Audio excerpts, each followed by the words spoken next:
Okay. Recording. Okay. Okay, we're ready to get started. So my name is Kristen DeSanto. I'm a clinical librarian here at the Health Sciences Library. So we're going to be talking today about searching for systematic review evidence.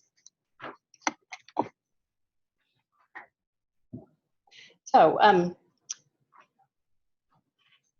the other librarians who are involved in creating this presentation are Christy Piper, Lillian Hoffaker, and Lisa Traditti. And so talking about literature searches for systematic reviews is a little like showing you how the sausage is made. So we're going to talk a little bit about what goes into a literature search, and then what we do here at the Strauss Library. So we're going to start, where can you find a systematic review? And the answer is pretty much any biomedical database. Today we're going to focus though on Pubmed and Cochrane, what the difference is, and then once we kind of have that established, we'll walk through the components of a systematic review lit search. So Pubmed, you can find a systematic review from any publisher in Pubmed.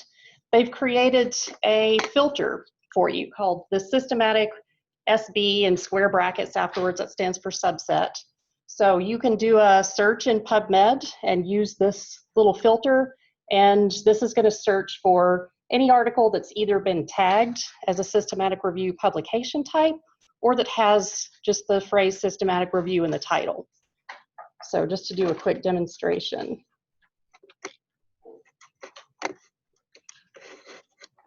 So from the Strauss Health Science Library homepage, we can click right into Pubmed. So again, using that systematic SB filter, and say I want to look for a review that has diabetes in the title.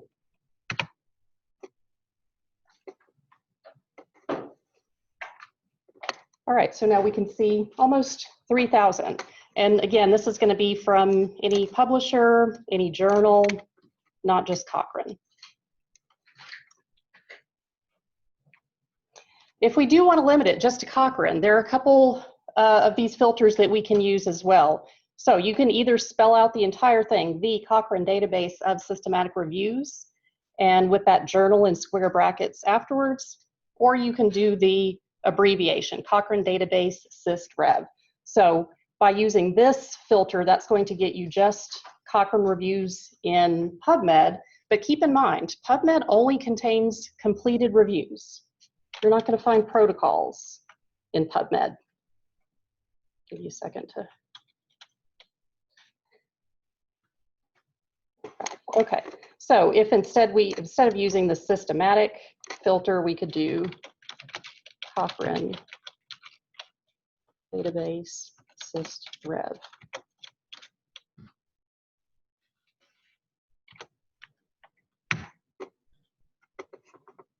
All right, so now we see we've got 169 reviews. Again, these are all completed reviews. Now, if you go to the Cochrane Library specifically, you're going to find those completed reviews in Pubmed, but also the protocols. So if you are, if you've got an idea for a review, you're trying to find out if there's already a protocol published, don't go to Pubmed. You'll have to go specifically to the Cochrane Library.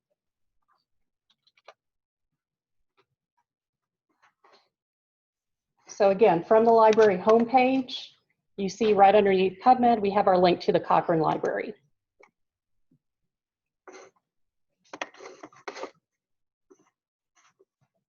And from here, I can do my diabetes search. So searching for records with diabetes in the title.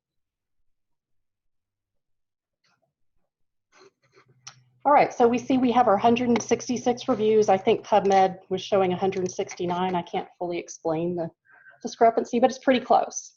So we've got those reviews, but then if you see here over to the next tab, we see that there are also 54 protocols. So this is really the place to go to see not just the full reviews, but protocols. They have a few other tabs up at the top. So trials, this is the Cochrane Central Register of Controlled Trials, so looking for RCTs, other types of clinical trials. You may see other things like special collections. And this is a monograph on health of indigenous people related to diabetes. And you may see clinical answers. So these are kind of short summaries of various topics meant for clinicians. It's usually similar to what you would find like in the plain language summary and the author implications that you might find in a full review. So it's kind of a condensed version.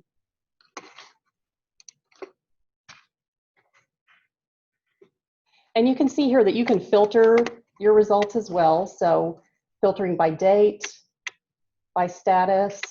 There's a language filter. Now, all Cochrane reviews and protocols are published in English, but some of them may also have been translated into one or more languages. So that's what this filter will buy you. So that's if you know what you're looking for, if you have a specific topic that you wanted to search for. If you just want to browse, though, if you come up here to this Cochrane Reviews drop-down menu, you can see that you can browse reviews, either by topic, or if you come down to the bottom, you can switch to browse by Cochrane Review Group. So you may be interested in following a specific group, and this will allow you to do that. And just for fun, if you come back up to the top and just click on the search reviews, this gets you everything. And we can see that there are 8,000 reviews out there.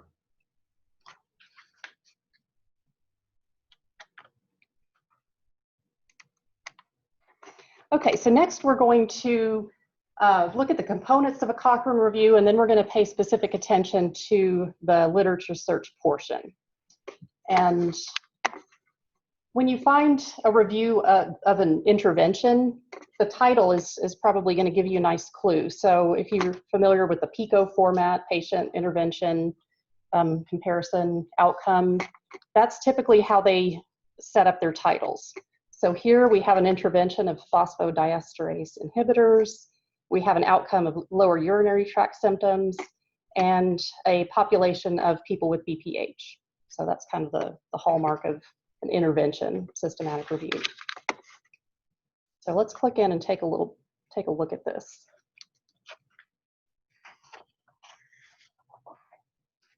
And I'll send out, we have a handout with the slides.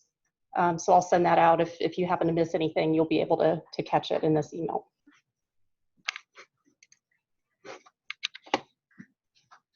And so make sure that you've signed in and that we have your email address.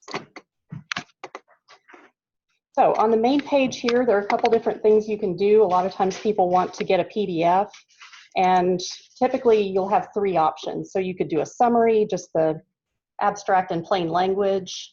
You could do a little bit more, which is almost everything, but without the data analyses and appendices, or you can do full, which is, any of you have looked at a full Cochrane review know that it could be 100 pages. That's not uncommon. You also see a table of contents over here to the right. So if you just want to jump into a specific section, you can do that here. Again, you may not have time to come here and read the entire review. So you may want to pay attention to the author's conclusions, and you'll see implications for clinical practice and implications for research. And as we take a look at the abstracts, we first see a brief mention of the literature search methods. So here they're talking just mainly about the databases that are searched and the date. If you want to find the details about the search, you can go to the methods section.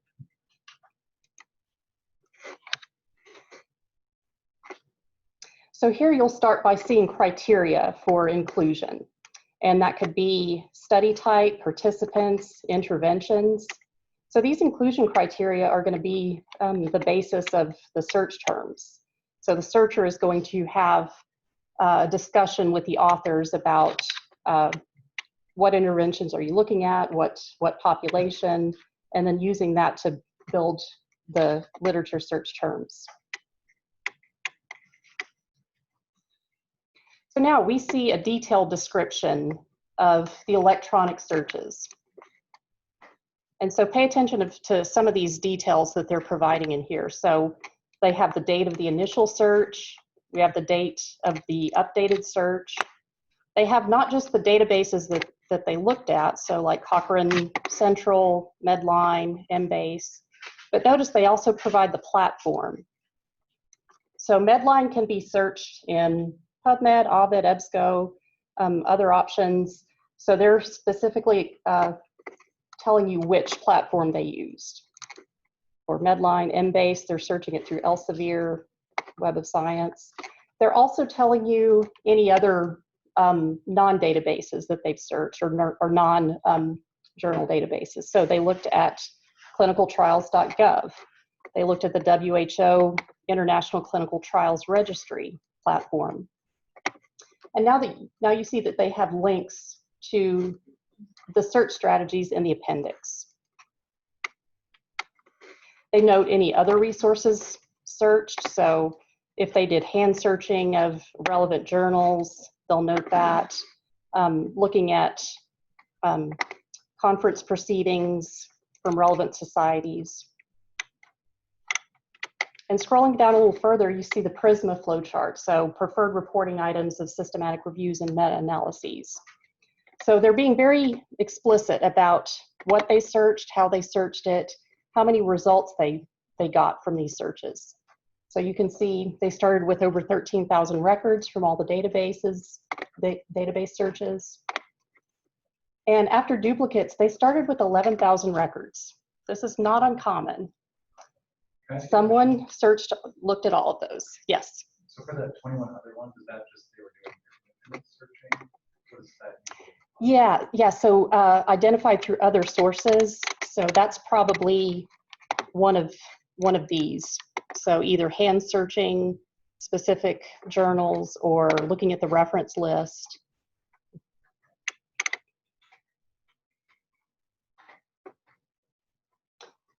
So out of those 11,000 records that were screened, they boiled that down to a little over 10%. That's not uncommon to see for a systematic review search. So keep in mind, if you're thinking about doing a search, do you have a team that can screen 11,000 records?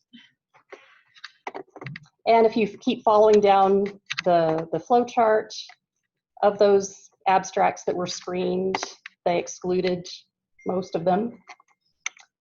They did 63 actual full text reviews. 43 of the articles were excluded. Now this is a little interesting. It says with reasons, but they don't state the reasons. Typically you'll see a breakdown of those numbers. So of the 43, this number were wrong study design or animal study versus human. So starting with those 11,000 records, they boiled that down to 20 studies that they included in the systematic review and 16 that were included in the meta-analysis. So let's go back up and look at some of these search strategies. So in Cochrane, they typically provide the strategies for every database search. If you're doing a systematic review for a different journal, they may only want to see one, and typically they'll ask for the Medline strategy. Cochrane is very transparent about its methods, so they publish every strategy that was used. All right, I'm going to expand this a little bit and start breaking this down. So first of all, aside from the librarians in the room, how many of you look at the search methods, the search strategies when you're looking at a systematic review? Couple, yeah. And I would argue that this is really the cornerstone of the systematic review. If the search is not well done, then the results will come into question. And so let's start breaking down a little bit. So again, remember we had a population of BPH, we had an intervention of phosphodiesterase inhibitors, we had an outcome of lower urinary tract symptoms. And so you can see each one of those concepts is reflected in the search strategy. Starting up here, so when you see a term that starts with an EXP and it ends with a slash, that means that it's for Medline, it's a mesh term, medical subject heading. It's like an indexing term or a tag. So someone has read the full text of an article and they've tagged it with the terms that are relevant. And so there's a mesh term or a tag for prostatic hyperplasia. So this is telling Medline to search for any articles tagged with this term. Or search for any articles that contain this exact phrase as a text word, which is what the TW field tag means. Text word is going to search this term in the article's title, abstract, author supplied keywords, a few other relevant fields. And then it's also searching, there's just the abbreviation BPH as a text word. So now we see this 1 or 2. So this is telling the database, find any articles tagged with this mesh term or that have either of these terms in as a text word. And so we keep going. We see the same thing with our outcome, lower urinary tract symptoms. We see our intervention. So there can be a mesh term for a drug class, phosphodiesterase inhibitors. And then you may also see mesh terms for specific drugs. So again, that's pretty common to do if you're doing a search for a drug-related topic.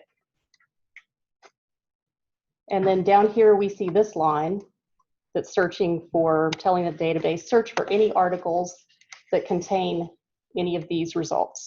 So it's kind of a comparison. No matter which article is mentioned, this is going to capture them all.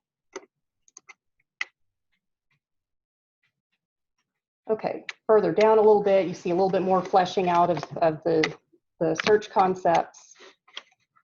And now we get to this little gem here. So Cochrane has come up with this search hedge or search filter to look specifically for either randomized controlled trials or other clinical trials, or even just articles that have the word randomized in the abstract. So this is common to see, and it's typically a requirement for a Cochrane review of an intervention. So we have the clinical trial hedge. We have a way to, filter out those animal studies that are not also, that do not also have human elements as well. And then we have the combinations of the various topics, and then finally putting them all together. So, yeah, yes. .pt and .sh. Yeah, .pt is publication type. So yeah, like the randomized control trial publication type. So that's like a tag. SH is subheading. So it kind of falls under a mesh term or an indexing term. I mean, think of it also as a tag, but it stands for subheading. One thing I'm noticing is the animals not human, and then you're subtracting that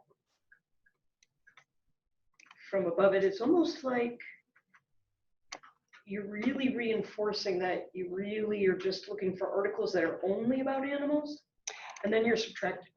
Exactly. Kind of, yeah.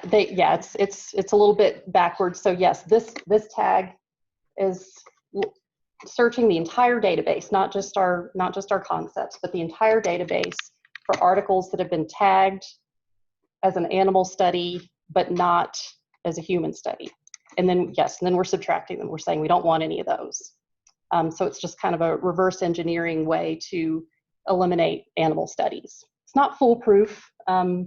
There could be a human study that just wasn't tagged yet. You know, Pubmed, for example, their tagging process or their identification of mesh terms has about a 3-month lag time. So it's not foolproof, but it's a good way to filter out a majority of those animal studies. So a couple takeaways from these search strategies and from the description of the search that we saw in the methods section. Transparency and reproducibility. Those are kind of hallmarks of a systematic review literature search. We need to know exactly what was searched, how it was searched, when it was searched, and we need to be able to reproduce that. So anyone can come along, we can look at all of these database search strategies, we can rerun them, and using the date, searching up to that date, we should get a pretty close number. And this is not always the case. You can see a systematic review, maybe not Cochrane, but from other publishers, where their description of their literature search was just a couple of terms. They said, we searched for terms related to BPH and urinary tract symptoms. You can't reproduce that. There's no way that we could know exactly how they combine those terms. What, did they use a combination of mesh and text words? So Cochrane makes it pretty explicit that they want transparency and reproducibility of the search. And so, typically the searcher, maybe a librarian, maybe someone else, but the searcher is going to develop these terms in conjunction with the authors, having consultations, having discussions about what are the inclusion criteria, what terms, what concepts do we want to search for, what drugs do we want to include. And so that's where the searcher comes in as far as knowing about like these field tags, the TW and the PT, combining it with the Boolean operator. So this is part of what an expert searcher would do for you. All right, questions before we move on?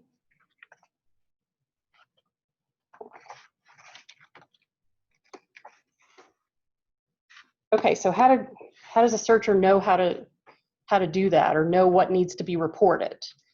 There is a Cochrane Handbook for systematic reviews of interventions. And you can see that this is version 5.1. I read on their website that version 6 is in the works, and it should be published in October of this year.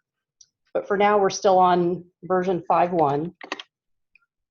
If we click into this, we can see a little, get some insight onto how people know how to develop this type of search. So if we look at part 2, general methods, there is a chapter 6, searching for studies. So I'm not going to read through everything, but just taking a look at some of these key points.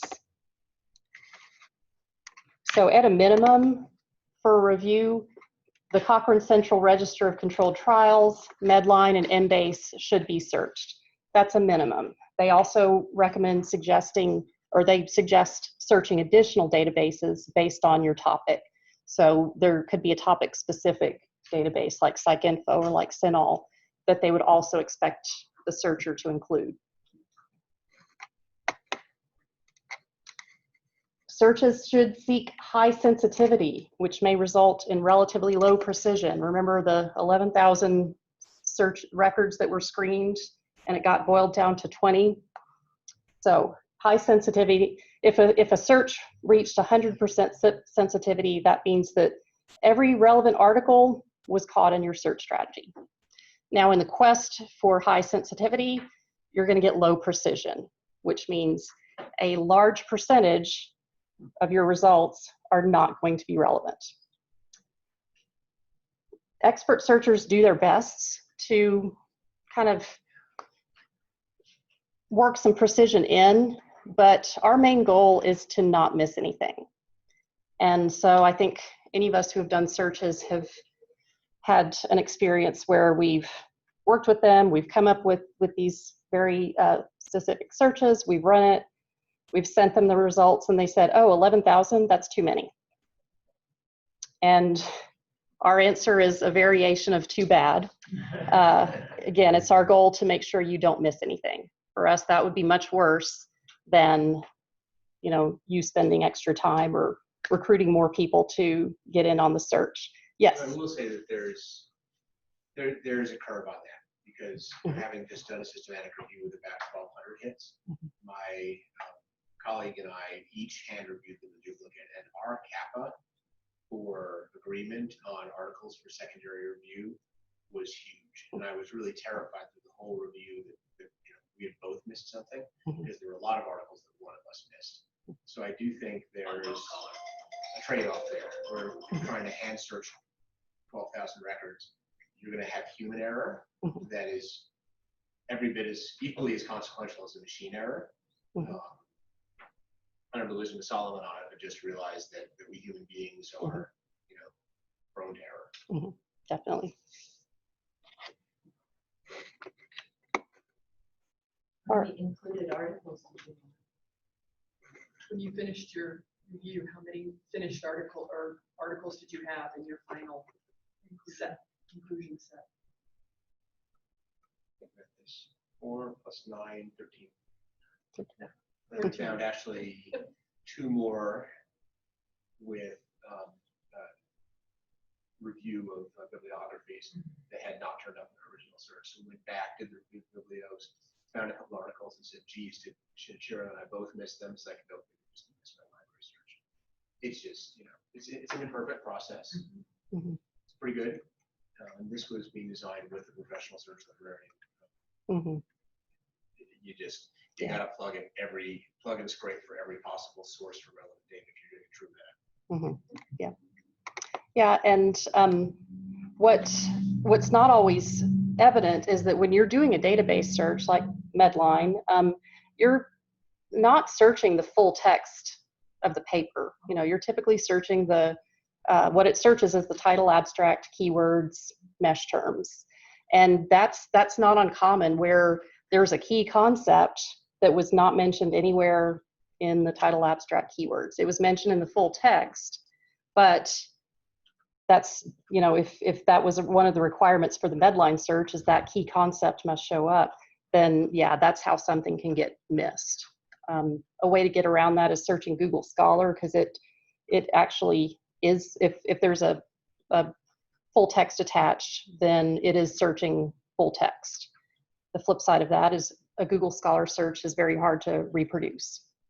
Even if you have the exact terms used, the exact date, people are going to get different numbers. So it has its issues, but yeah, it can help take care of that problem of key concepts that may not have been called out in the title or the abstract. Yes?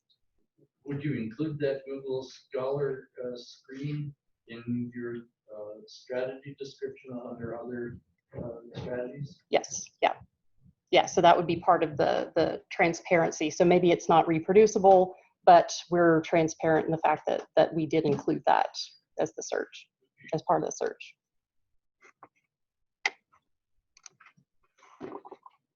So there's a section here on designing search strategies. So you'll see items in here like the sensitivity versus precision, controlled vocabulary, and text words. So that's like the mesh terms, searching a topic either as a mesh term or as a text word. Synonyms, related terms, variant spellings, British English versus UK English, or I'm sorry, British English versus US English. The word pediatric, we spell it P-E-D. British English, it's P-A-E-D. So, a searcher will throw in both kinds of words if that's one of our topics. Boolean operators and or not, you saw some of those in the Medline search strategy. And then there's also a section on documenting and reporting. So yeah, how did we know what needed to be reported in the methods section or in the appendix? This is where that information comes from.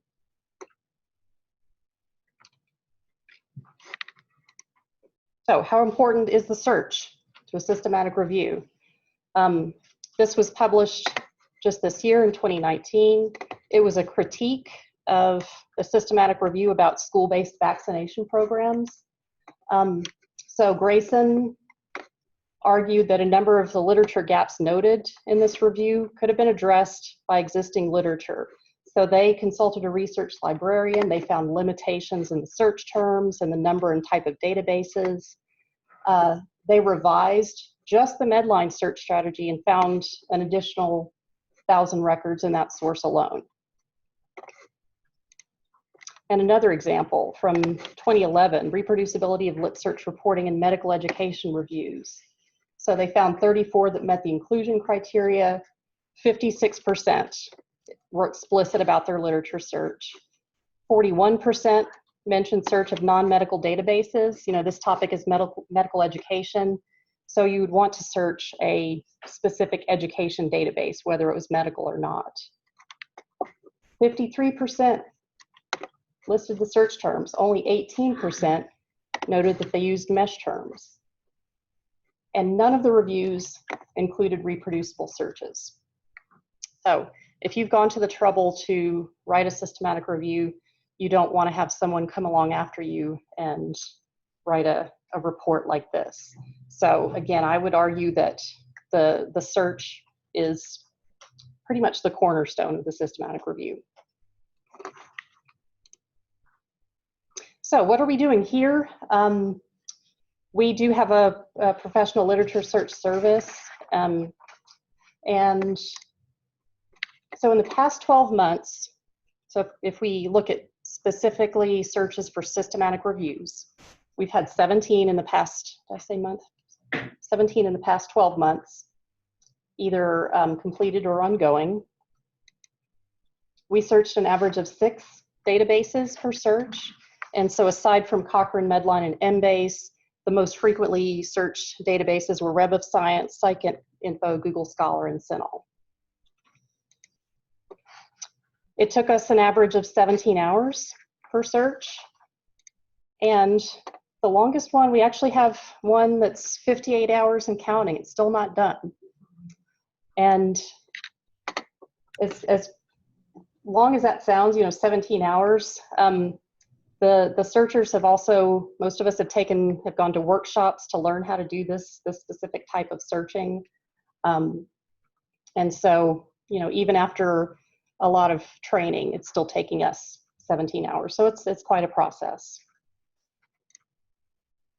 So a little bit about the literature search service. I know this is a little small to see. I'll flip over to the website and show it to you.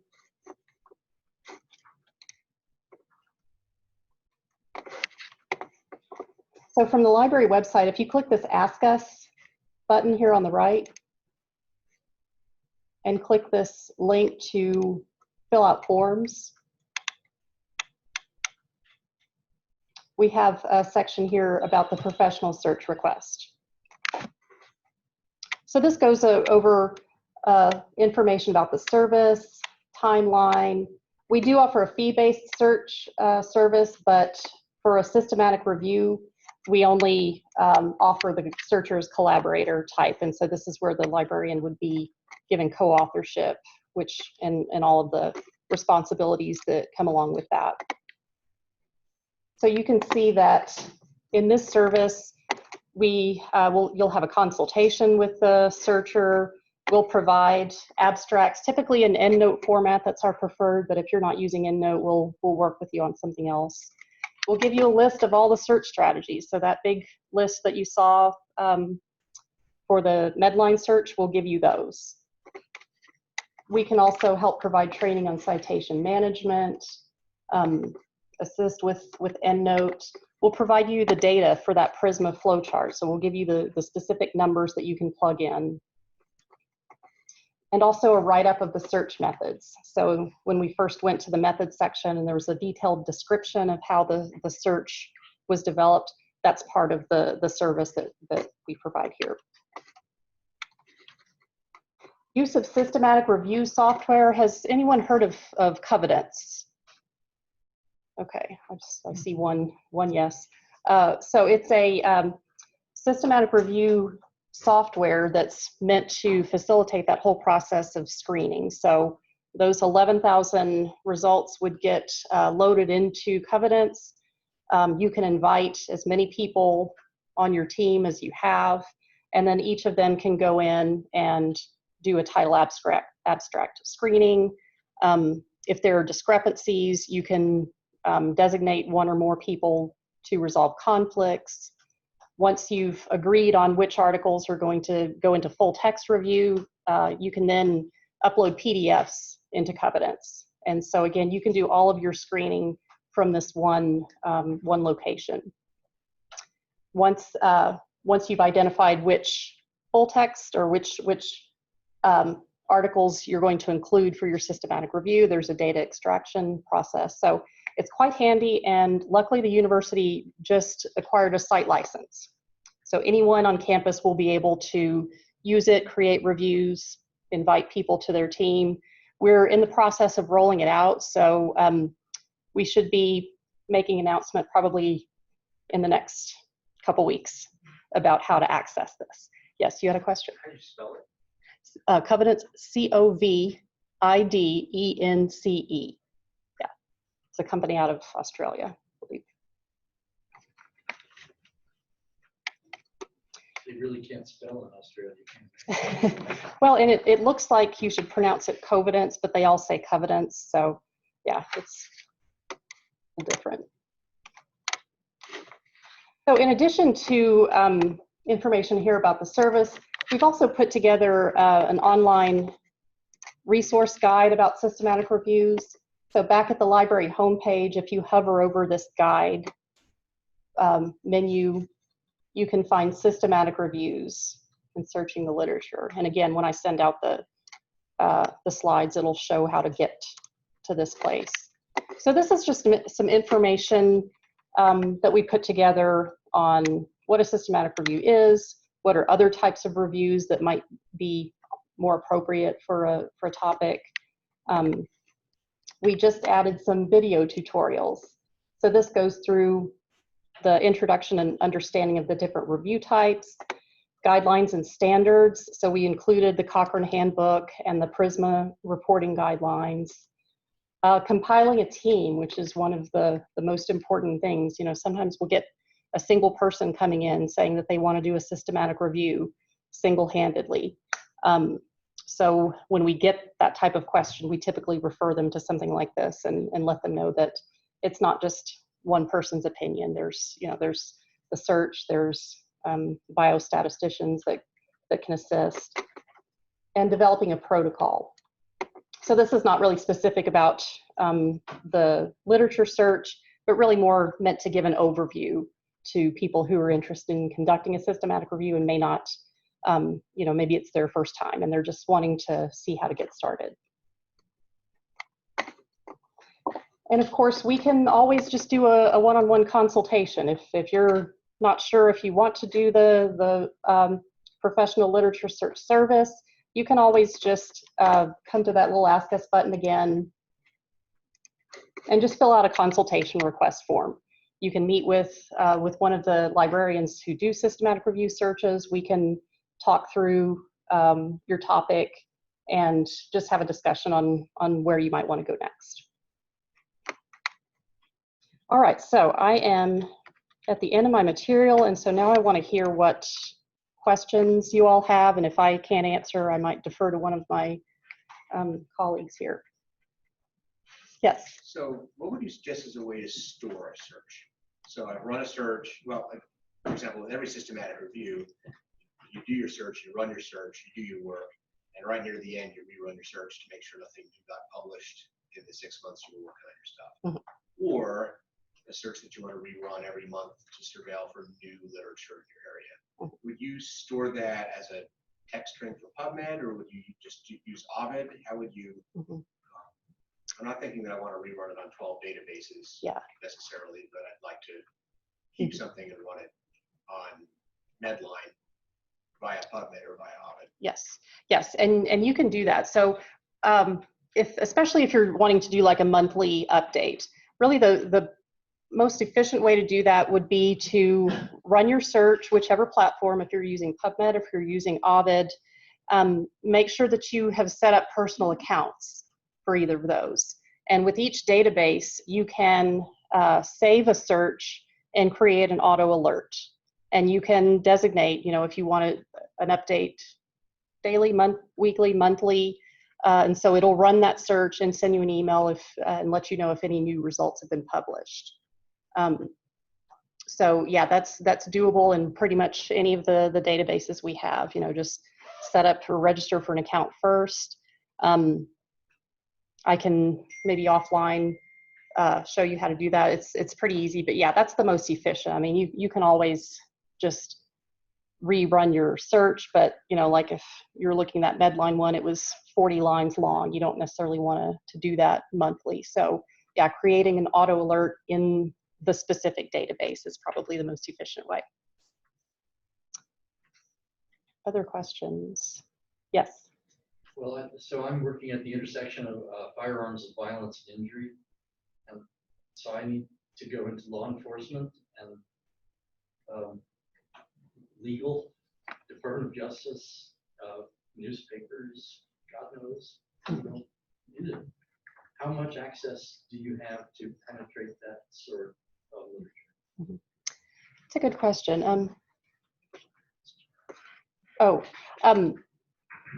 See if I can repeat the question. So the question for those of you on Zoom is if you're searching for a topic maybe that's not specifically medical, so you're looking at, you need resources related to, Justice Department or newspapers. Is that military? Yeah.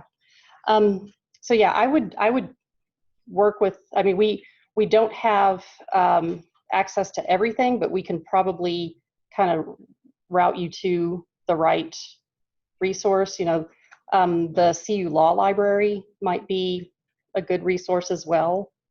We do have a few legal reference databases, but not nearly as what the law library would have. Lisa or Lillian, do you guys have a? We have the National Newspaper Index. Yeah. But we don't have LexisNexis. Well, yeah, we do. Sorry? We do Nexus U. Yeah, for the university, but not the same version that the law library would have.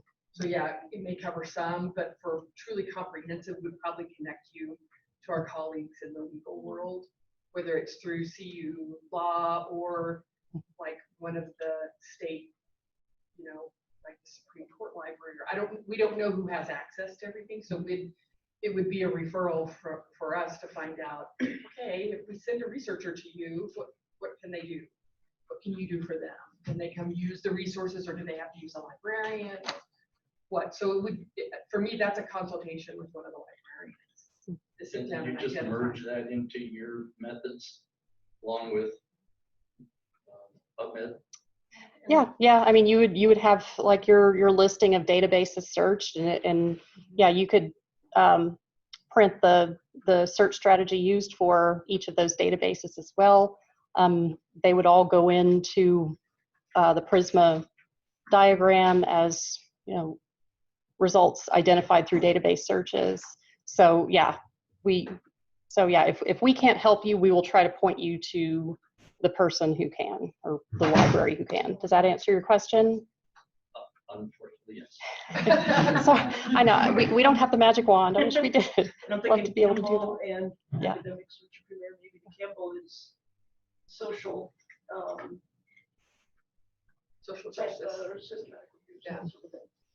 Yeah, Campbell Collaborative. yeah, and academic source premier is what the other thing Marie mentioned. So yeah, we do have some databases that are not specific to medical. So we can try that, but then yeah, if we feel that you're best served by like the full LexisNexis or a different legal database, then yeah, we can connect you with the right people. Do you have institutions outside the university working with you on searches or getting consultations? Not solely. It's pretty, we generally require somebody on the team to be university faculty, but yeah, it's not uncommon to be working with a team where aside from CU faculty, they're from different institutions, different countries, yeah. And with covenants, you can invite people outside of the institution to join that review. So that's not a problem. Other questions? All right, well, thank you very much. We appreciate your time, and we will send out a summary of the slides. So just make sure that you have your name and email on the sign-in sheet. And Kristen, if I could just give a brief update. Yes. I'm Bob Delavalli, the director of the U.S. Cochrane Center for our campus. And thank you, Kristen, for this wonderful presentation. I just have a couple of updates. We've run out of lectures, so if you want to give a lecture here for one of our meetings, we're the last Wednesday at noon here in this room. Please talk to us after this or email us. We do have other lectures on hand, but we'd like to get lectures from the group, give you a chance to put your stuff out there. Anyone working on a Cochrane protocol or interested and want to present even their proposal and get feedback? That's a great idea. So we won't put you on the spot right now, but please think about it. The other is the Global Evidence Summit proposal includes the US and has moved on to the next step of consideration. So it's among the top 3 proposals right now being considered for that 2021 meeting. So that's been successful. And we also have Tanjing Li joining our faculty here. She was at the US Cochrane Center at Johns Hopkins. And she's I believe, an author on the handbook that was mentioned. And she's a real leader in evidence-based dermatology. So we're hoping to have her give a talk in the near future and also attend these meetings as well. You know when She starts October 1st, but she's got some travel in October. And then I think she's more present after maybe November. Great. That would be exciting. So yeah, please let us know. And this is supposed to be kind of like an open, informal kind of data. So if you have an idea of Cochrane review that you're interested, and at least we can help with the protocol and doing a presentation to the group, that's a great way to get feedback. Or I think it would be interesting also to hear from people, whether Cochrane or not, people who have published systematic reviews, kind of a panel of here's who was on our team, here's how long it took us, here are our results, you know, here's how we're going to update our work, maybe just a friendly Q&A kind of people that have published systematic reviews would be useful. Yeah, we can do that. To be encouraging to those who haven't. Hopefully encouraging. We don't want the other, not discouraging. Great. Well, thank you all for spending your lunch hour with us. What about you? Lessons learned. Well, 2 things. One is